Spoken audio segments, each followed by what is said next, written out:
Welcome back, everyone. If you find today's content insightful and want to stay updated on complex global issues, broken down simply, please make sure to hit that subscribe button, give this video a like, and share it with others who might find it helpful. Your support keeps this channel going. Hello, everyone. Today, let's dive right into a question that many of you have been curious about. What is the U.S. Congress's continuous oversight? Whom does the U.S. Congress monitor, for what purpose, and how? Recently, South Korean media outlets used the expression, the U.S. House Judiciary Committee raised issues regarding the South Korean government's platform, regulations, and trade policies, signaling continuous congressional oversight and responsive legislation. So what exactly does this oversight mean? Many people easily assume that this means the U.S. Congress will immediately conduct a direct investigation into the South Korean government or attempt to control it. However, the constitutional structure of the United States does not work that way. The U.S. Congress has no authority to directly control the South Korean government. The primary target of U.S. congressional oversight is the U.S. executive branch. In other words, Congress continuously monitors whether federal entities such as the Department of State, the Office of the United States Trade Representative, USTR, the Department of Commerce, the Department of the Treasury, the Department of Justice, the White House, and various other federal agencies are properly protecting American interest. Why do South Korean issues become subject to U.S. congressional oversight? The reason is simple from the perspective of the U.S. Congress. The ultimate standard is protecting the rights and interests of American companies. For instance, if it is determined that American companies are facing discrimination overseas, Congress turns to its own executive branch and demands answers. What is the administration doing right now? Why hasn't this been resolved yet? Has the USTR investigated this? Shouldn't we initiate a Section 301 investigation if necessary? Ultimately, U.S. congressional oversight is not a mechanism to directly control foreign governments, but rather a system to monitor whether the U.S. executive branch is doing enough to protect American businesses. The primary targets of congressional oversight. 1. The Office of the United States Trade Representative, USTR. The USTR is the very first agency to come under scrutiny. The USTR conducts trade negotiations on behalf of the U.S. President. When American companies claim they are being discriminated against abroad, Congress questions the USTR first. Have you conducted a factual investigation? Have you reviewed whether this violates the FTA?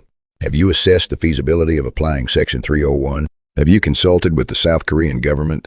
If negotiations fail, what is the next step?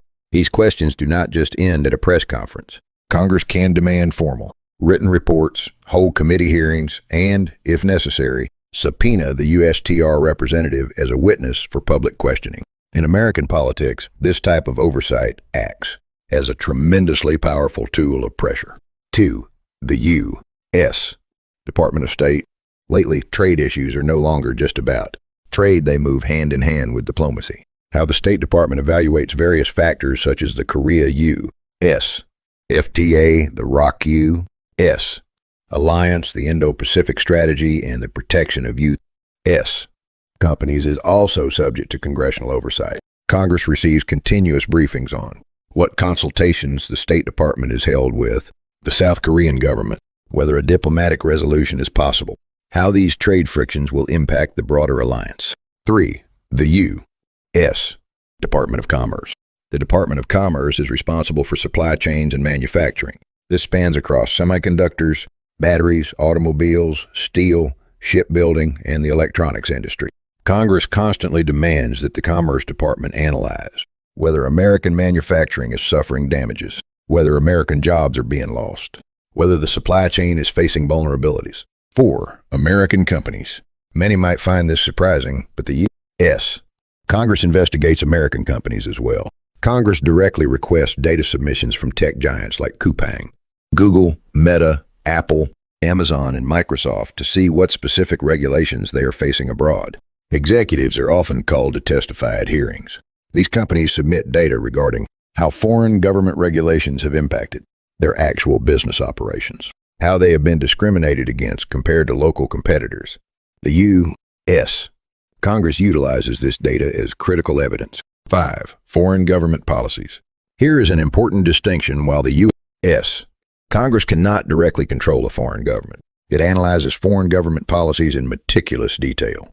They continuously scrutinize amendments to laws and fair trade policies, platform regulations and tax systems, digital policies, labor policies, environmental regulations, and subsidy programs.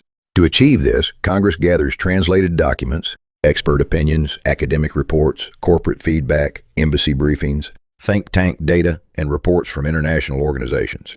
Why go to such lengths? There is only one reason the United States strictly adheres to the principle that American companies must not receive unfair treatment overseas. The U.S. Congress views the competitiveness of its domestic industries as directly linked to national security. In particular, fields like AI, semiconductor, cloud computing, digital platforms, batteries, aerospace, defense, and biotechnology are approached, not merely as economic issues, but as matters of national security. Therefore, if it is perceived that American companies are facing disadvantageous regulations abroad, Congress begins to move aggressively. When does oversight end? Many assume that oversight concludes once a single report is published. That is not the case at all. U.S. Congressional oversight can drag on for several years. If new data emerges, they hold another hearing. If a new bill is introduced, they conduct additional investigations.